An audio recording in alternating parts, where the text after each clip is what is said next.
요한복음 1장 19절로 23절의 말씀을 가지고 당신은 누구입니까? 라는 제목으로 이 시간 하나님의 은혜를 나누고자 합니다. 오늘 말씀을 보면 사람들은 세례 요한에게 네가 누구냐? 라고 묻습니다.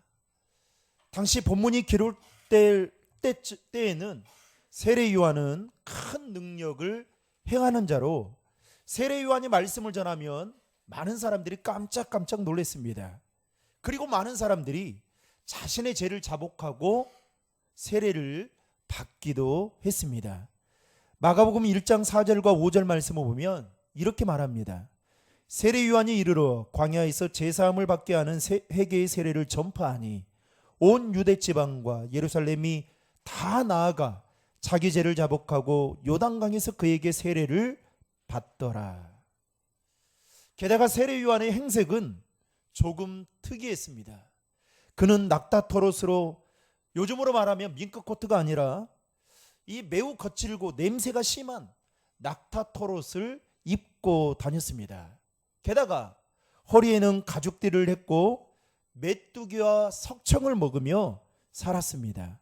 마가복음 1장 6절에 이렇게 말합니다. 요한은 약태토롯을 입고 허리에 가죽띠를 띠고 메뚜기와 석청을 먹더라. 여러분, 메뚜기 드셔보신 적 있으십니까? 저는 구워서 먹어봤거든요. 동네 형들이 구워서 먹어보라고 해서 먹어봤는데 맛 하나도 없던데요. 그런데 세례 요한은 당시에 메뚜기를 생메뚜기를 먹었습니다. 그냥 얼마나 맛없었겠어요. 게다가 여러분, 석청이라는 것은 바위에서 나는 꿀인데, 여러분 한번 생각해 보세요. 바위에서 꿀이 난다? 여러분, 맛이 있었겠습니까? 바위에서 꿀이 난들 맛이 없었죠. 이런 걸 보면 세례 요한은 말은 분명히 뭔가 다른 사람을 주목할 만한 뭔가 능력 있는 메시지를 전하는데 그의 행색은 거의 기인과 비슷한, 오늘날로 말하면 자연인에 가까웠던 자로, 한마디로 그의 모습은 볼품없고 남루했습니다. 그런데 세례 요한의 입술을 통해서 나오는 말씀은 그야말로 한 번도 들어보지 못했던 권세 있는 능력의 말씀이었습니다. 그러니 당시 사람들이 그를 보며 이렇게 생각했을 겁니다. 저 사람 보통 사람이 아니네. 어쩌면 하나님이 보낸 사람일지도 모를 거야. 비록 세례 요한의 겉모습은 기인과 같고 자연인과 같았지만 그의 입을 통해서 나오는 그 권세 있는 능력에 사람들은 한 번도 들어보지 못한 그 하늘의 말씀을 전하니 어쩌면 저 사람이야말로 하나님이 보내신 사람일 것이다라는 생각을 가지고 그에게 물었던 겁니다. 뭐라고 묻습니까? 네가 누구냐? 라고 묻습니다. 그때 세례 요한이 아무런 대답을 하지 않습니다. 그러니까 사람들이 이어서 계속해서 묻습니다. 너 그리스도가 아니냐? 아니다. 혹시 너 엘리야냐? 아니다. 너 선지자냐? 아니다. 도대체 너는 누구냐? 당최 너는 누구냐? 사람들은 그에게 계속해서 물었습니다. 그때 세례 요한이 이렇게 대답합니다. 23절의 말씀 같이 화면을 보고 읽겠습니다. 이르되 나는 선지자 이사야의 말과 같이 주의 길을 곧게 하라고 광야에서 외치는 자의 소리로라 하니라. 아멘. 그의 대답을 자세히 보시면 그는 주의 길을 곧게 하라고 광야에서 외치는 자의 뭐라고 말합니까? 소리로다 라고 말합니다. 자신을 그렇게 소개합니다. 여러분, 세례 요한의 대답이 좀 뭔가 엉성하고 이상하지 않습니까? 그냥 광야에서 외치는 자다 라고 이렇게 말하면 될 것을 그는 광야에서 외치는 자의 뭐라고요? 소리다 라고 말하고 있습니다. 여러분, 사실 세례 요한이 말한 것을 문법적으로 따지면 전혀 맞지가 않습니다. 일단은 왜 맞지 않냐? 여러분, 소리는 사람이 아니잖아요. 그런데 세례 요한은 지금 소리라고 말하고 있습니다. 그러면 우리는 이렇게 생각해 볼 수 있겠죠. 아니, 그가 분명히 사람인데 왜 자신을 소리라고 지금 말하고 있는 걸까? 국어를 잘 몰라서 아니면 문법을 잘 몰라서 세례 요한이 이렇게 말하고 있는 걸까? 이렇게 생각해 볼 수 있습니다. 그런데 오늘 제가 전할 말씀의 핵심이 바로 이 질문 안에 있습니다. 제가 국어사전을 찾아봤어요. 도대체 소리라는 말을 어떻게 정의하고 있는지 찾아보니까 이렇게 정의합니다. 물체의 진동에 의하여 생긴 음파가 기청을 울리어서 귀에 들리는 것, 이걸 소리라고 정의하고 있습니다. 한마디로 말하면 소리는 음파, 파동이다는 겁니다. 그러면 소리는 사람이 아니다라는 것을 확실하게 지금 말하고 있는 거죠. 그러면 일반적으로 여러분, 소리의 목적과 역할은 뭘까요? 바로 전달입니다. 자신이 담고 있는 그 메시지를 잘 전달하는 것이 소리의 목적과 역할이라 말할 수 있습니다. 여러분, 제가 지금 여러분들에게 말하고 있는 이 소리의 목적과 역할이 뭔지 아십니까? 여러분의 귀에 생생하게, 똑똑하게, 분명하고 선명하게 잘 들리게 하는 거예요. 그게 소리의 목적과 역할입니다. 그런데 이 소리에는 한 가지 중요한 특징이 있습니다. 그건 뭘까요? 잘 전달이 되면 그 다음에는 사라지고 없어져야 됩니다. 자신이 담고 있는 그 메시지를 전달했으면 사라지고 없어져야 돼요. 한번 예를 들어볼까요? 제가 여러분들에게 할렐루야라는 말을 했어요. 그런데 여러분들이 귀에 그게 들려졌습니다. 전달이 되어졌으면 여러분들이 듣고 아멘으로 반응하겠죠. 그러면 전달이 됐으면 그 소리는 이제 어떻게 돼야 되겠어요? 사라지고 없어져야 되는 거죠. 만약에 없어지지 않으면 여러분들 귀가 자꾸만 괴롭고 고통스러울 거예요. 그거를 음악적인 용어로 뭐라고 표현하냐? 하울링이라고 이야기합니다. 하울링. 윙 퍼지는 거 있잖아요.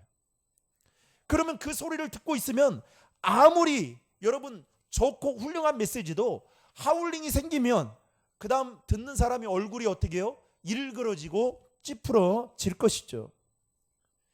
따라서 소리라는 것은 자신이 담고 있는 그 메시지를 잘 전달하면 그 다음에는 사라지고 없어지는 것이 특징입니다.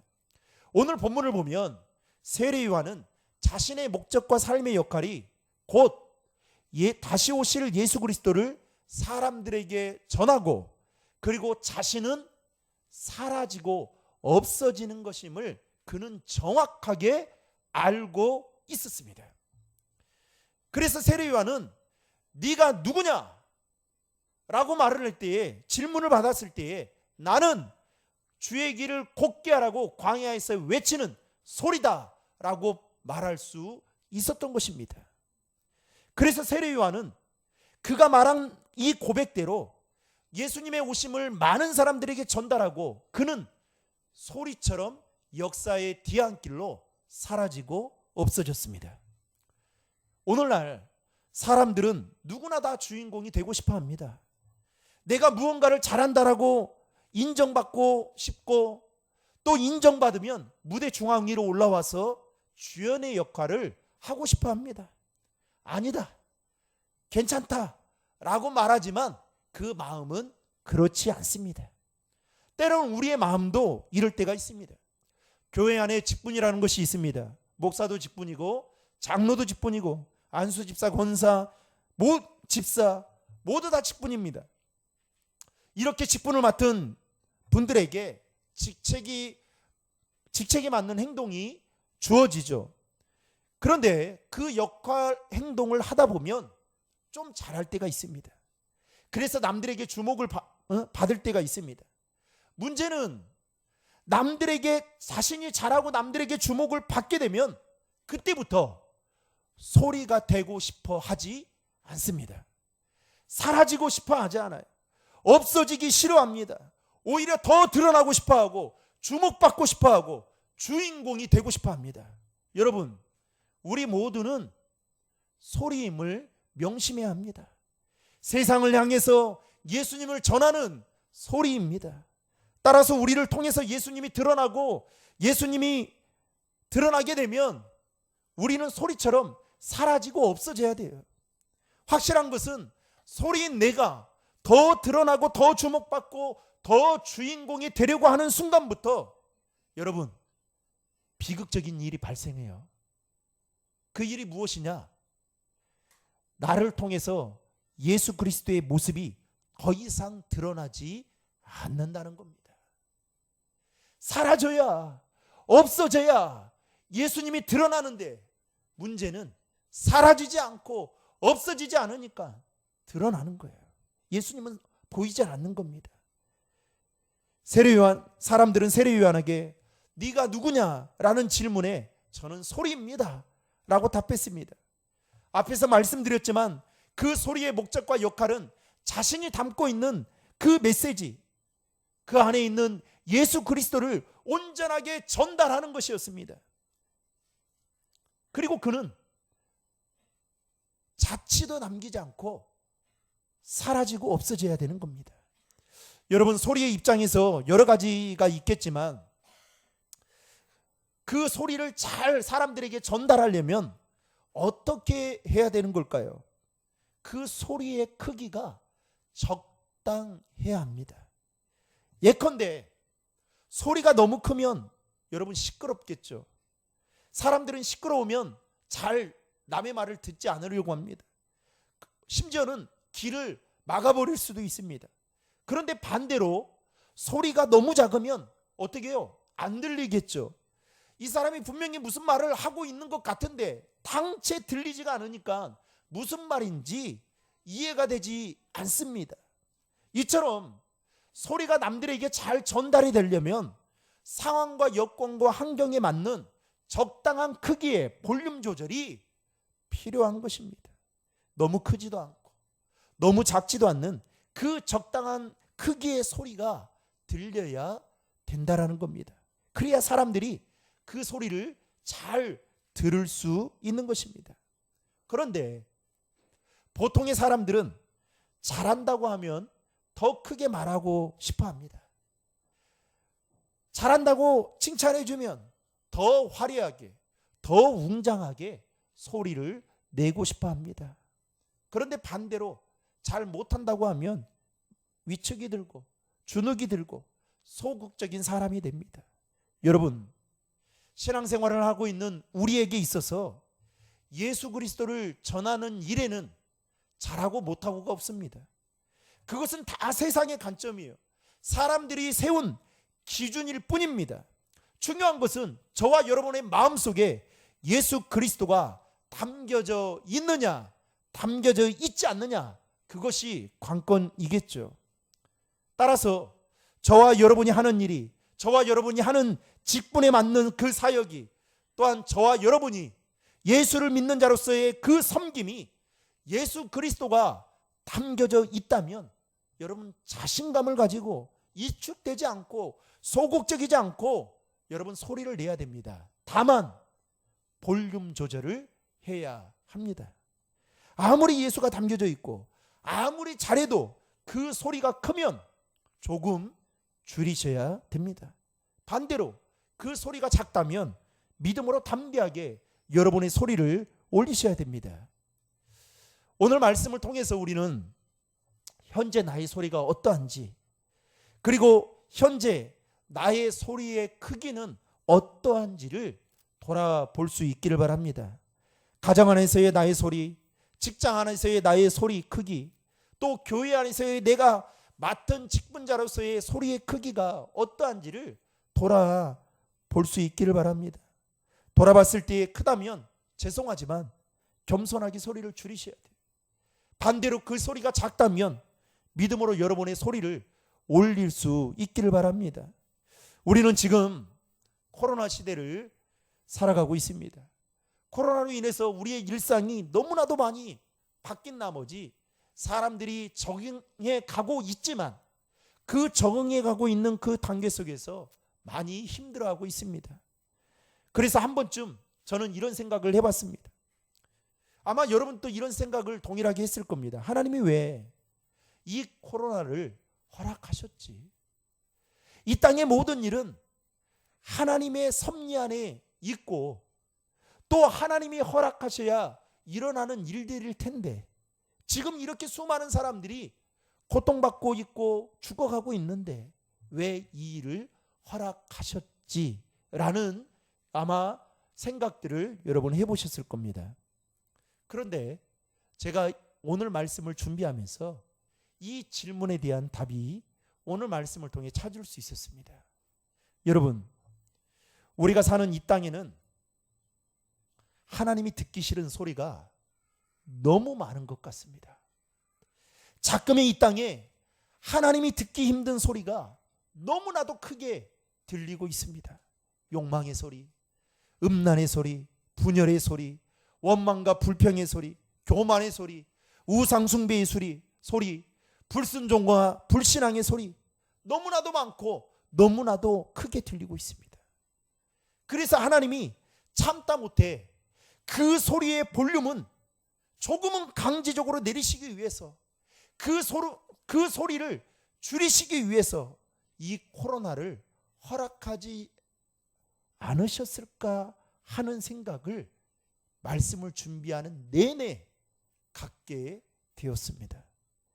한마디로 이 땅에 하나님이 기뻐하지 않는 소리가 너무나도 많고 그것도 너무나도 크게 귀에 들리고 있다라는 거죠. 사랑하는 성도 여러분, 여러분은 누구입니까? 특별히 하나님 앞에서 여러분은 누구입니까? 우리 모두는 하나님 앞에서 세례 요한과 같이 소리입니다. 즉 예수님을 세상에 전달하는 소리입니다. 따라서 저와 여러분들을 통해서 누가 드러나야 돼요? 예수 그리스도가 드러나야 됩니다. 성탄절의 주인공은 내가 아니에요. 여러분이 아니에요. 예수 그리스도가 성탄절의 주인공이십니다. 드러나야 돼요. 그리고 드러나게 됐다면 우리는 우리의 모습이 하나도 남김없이 없어지고 사라져야 됩니다. 내가 더 드러나고 내가 더 주목받고 내가 더 점점 주인공이 되어간다면 여러분 비극적인 일이 벌어지게 될 겁니다. 그 비극적인 일은 뭘까요? 나는 더 드러나고 나는 세상으로부터 주목받는데 내 안에 계신 예수님은 보이지 않는다는 거예요.